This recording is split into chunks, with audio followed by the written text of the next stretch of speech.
Hello everyone, my name is Shonda and welcome to my channel Under the Needle. I have not posted in 3 weeks. It's been a series of unfortunate events. I had some personal difficulties that I don't want to discuss. and, and then we had like a family medical issue, and I had some technical difficulties as well. I film on a camera and I have my laptop, and my laptop wasn't working, and I didn't want to have to go back to filming on my phone. So I worked that out. I got the camera part worked out and the laptop part worked out, but and then I had, some personal things I had to deal with. And I got through that and everything was good, so that I could start recording again. And then we had a family medical issue. So my fiance, his mom had a stroke, and it's not her first or her second or her third. So she was hospitalized. And so we had to go to Georgia. We live in North Carolina, and we had to go to Georgia to see how everything was going. And this happened basically all over the weekend. Saturday. It started on Saturday, last Saturday. And basically she had gotten sent home from work, and then, they took her to the ER. So my fiance and I, when he got off work, we drove down there. It takes us about, 6.5, 7 hours with, bathroom breaks, because I need my bathroom breaks. And we got down there about 1 o'clock in the morning Saturday. So Sunday morning, we're at the hospital, and it was just the most frustrating experience. I've been in the hospital for, a few times, but every time I was in the hospital, it was either because I was having a baby or I had some type of planned surgery. I've never been ill. But because this mom has had the strokes, you know, her comprehension is still good, but her ability to communicate is, diminished. So trying to explain to us what a doctor is saying to her is relatively difficult. And on top of that, she's not tech savvy. So if the doctor tells her the name of a procedure or something, she doesn't necessarily know how to advocate for herself and, ask lots of questions, because she comes from an era where, the doctor tells you this is what you need to do, so you do it. The doctor tells you this is what you need, so you just assume that's what you need. And you didn't really question a doctor. We live in different times now where we ask questions and we advocate for ourselves, and that's just not the generation that she comes from. So, we tried to be with her or have someone with her so that when the doctor would come in, we could ask the doctor questions.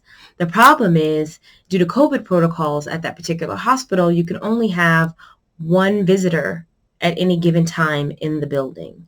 So any other visitors have to wait outside the building. So you have to wait in your car or sit outside.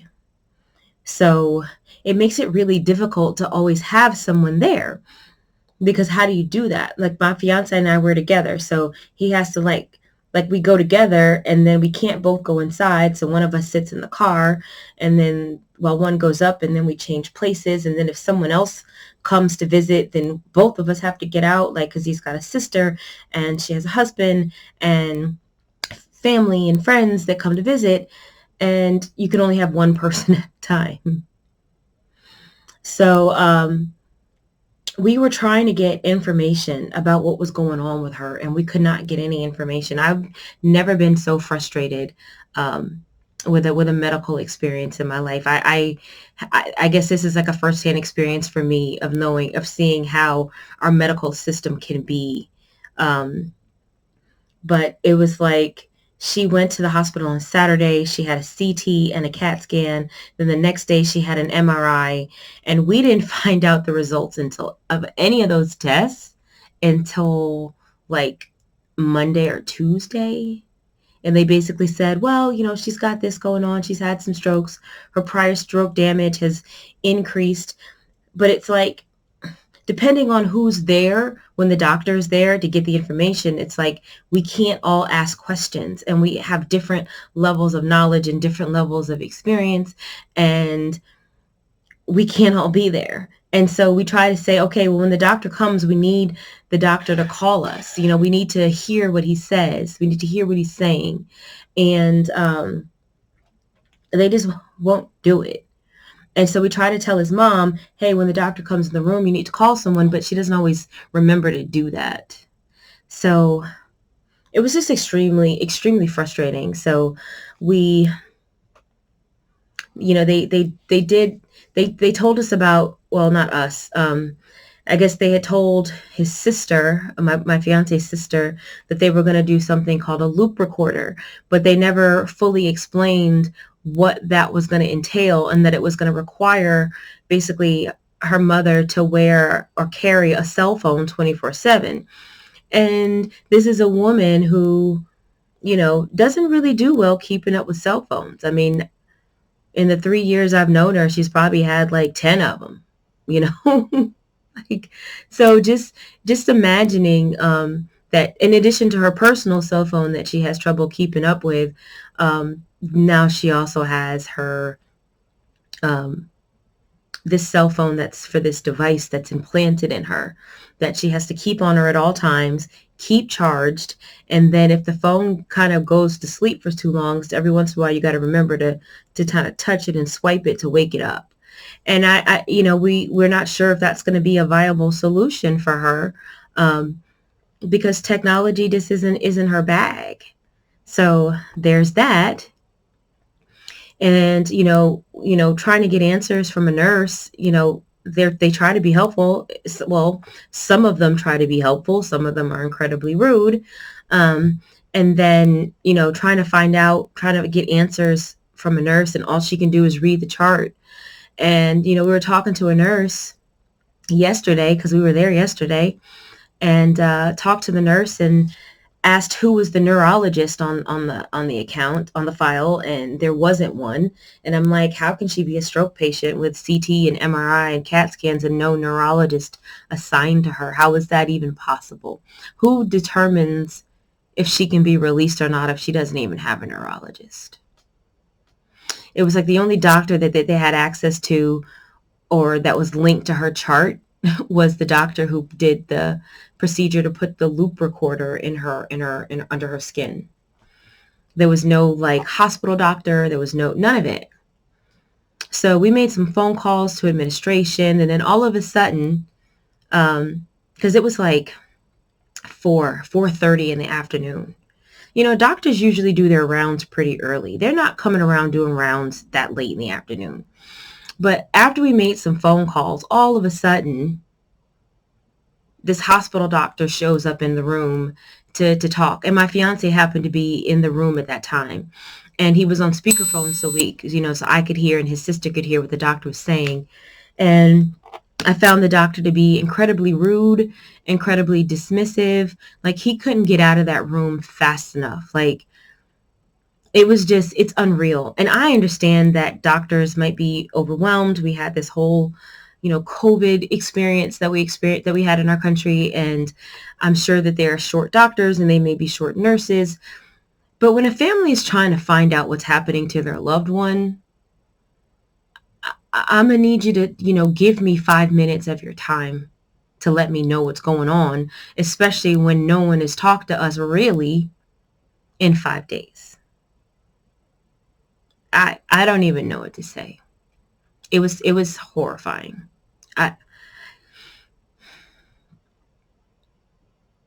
Anyway,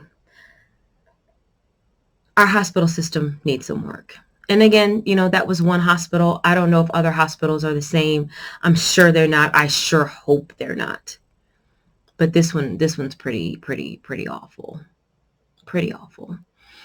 So, anywho, but then to top it all off, last night I got home about 12:30 in the morning. And, I wanted to brush my teeth and I wanted to floss, because when I went, I didn't bring any floss with me. So I get home and I use the floss sticks just because they're easier than trying to, So I'm using my floss sticks, and I'm flossing, that last tooth in the back, that space between, that last tooth in your gums. And my crown pops out. Literally pops out into the sink. Lovely. So, like, I'm really glad I didn't have friggin' floss sticks with me when I went to Georgia, because if I had, I probably would have popped the crown out sooner, and I would have been SOL, right? Because I'm left with this little nub of a tooth, and it didn't have a root canal on it, so the nerve is still there. So, of course, it's not comfortable to touch in any way, shape, or form. Even like breathing in air through my mouth, the air was too cold and like made my tooth hurt. So at least I was home. I was able to call the dentist this morning. I was able to save the crown, sort of, and made an appointment for this afternoon. And they told me that the crown has a hole in it, actually. So they can't reuse it. But it kind of worked out because literally, what's today? Last week, Monday, I was supposed to go to the dentist. They had told me before when I got my cleaning that one of my crowns had a hole in it. I'm like, I don't know if I've had it long enough for my dental insurance to replace it, right? And I don't want to pay out of pocket. I need to try to save this crown. So they were going to just fill it like a cavity. Well, I missed that appointment because I overslept. But good thing I did, because the crown that popped out was the same one that I was getting ready to pay to fill. So there's that. So they were able to, because it had a hole in it, I can't keep it, of course. I'm going to have to replace it. But we were able to validate that I've had it long enough that my dental insurance will pay their part. Thank goodness. So it's only going to cost me $400, I guess, as opposed to $900, something like that. Whatever. It wasn't really an expense I was planning on taking on at this time because I did some shopping. Anyway, I digress. Let me finish. So anyway, I went down there and they were able to use some dental cement to just cover the tooth that's there now. And then I go back in a week and they'll give me a temporary, and then I'll go back 2 or 3 weeks after that and they'll give me my actual crown. So more dentist work for me. Thought I was kind of done seeing the dentist for a while, but apparently not. So there's that. So it's been interesting. It's been an interesting few weeks. I think what I'm going to start doing is recording content ahead of time. That way when things pop off in life, at least I have some content that's already recorded that I can upload. So during this time, I didn't do too much sewing, but I did do some. I did get a quilt top finished. This little puppy right here.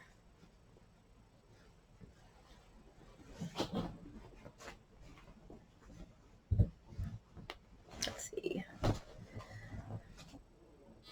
I know you can't see it in its entirety.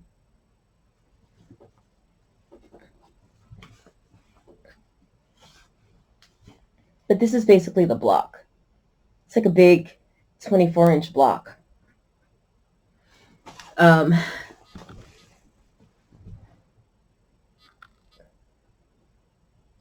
name of this pattern is called Strip Joints by GE Designs, Gudrun Erla of GE Designs. It was a super easy pattern. I had no business starting another project, but of course I did anyway. She was doing a sew along, and I didn't do the sew along because I had no business starting another project, but then I started seeing everyone else's pretty projects. And even though I had decided not to sew along, I had still tried to find like the perfect jelly roll. This is jelly roll friendly pattern. I tried to find the perfect jelly roll that I thought would work well with this pattern. And I had this, one that was kind of like red and cream. It didn't quite come out the way I wanted it to. I didn't quite have enough contrast between my darks and my lights. So it didn't quite come out how I wanted to, but it's fine because I did the baby quilt size. So because I didn't really have a lot of time and I really had no business starting something else when I probably have 15 UFOs, what I did was I did the baby quilts where I just made 6 blocks. Here's 2. So I made 6 blocks, and then I put this narrow inner border and then this wider outer border so that I have something lap sized, but I only had to make a crib size as far as how many blocks I had to make. This was a super fun pattern. I'll probably do a pattern review on it. I really liked it. It was so easy to go. The blocks were so easy to go together. So easy. And the baby quilt, I think, only took 24 jelly roll strips or something like that. I think it's 24, 12 darks, 12 lights, I think. Something like that. I also got done my cotton cuts month 3 and 4.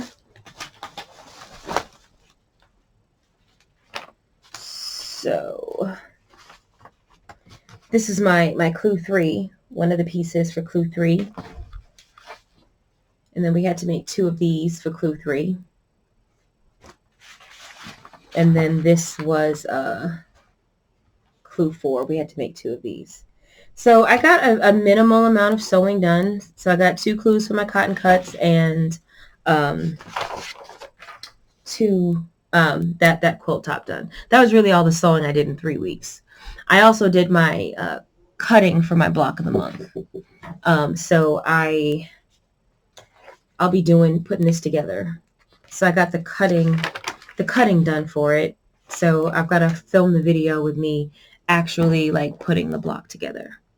So that's it for me. I'm going to be posting a ton of videos. I've got my Stashing with Stephanie that came in. I haven't opened that fabric because, again, I don't open it unless I open it for you guys. I've also got my Open Gate quilt box to do. So that came in the mail today. So I've got that as well. And I've got a video that I was going to do on gloves for free motion quilting. So I've got that as well.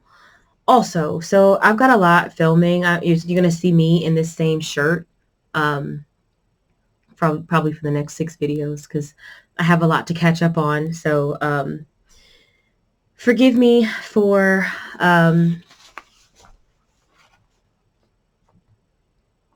being absent. I apologize. I truly do. Like I said, I'm going to be a bit more prepared. I'm going to pre-record some content so that when life starts to get a little hectic and I'm not able to record, that I still have things that I can upload. So that's it for me for this video. And I'm probably going to post like 4 more today. Got a lot to catch up on. All right, guys. I will see you next video. Thanks for watching.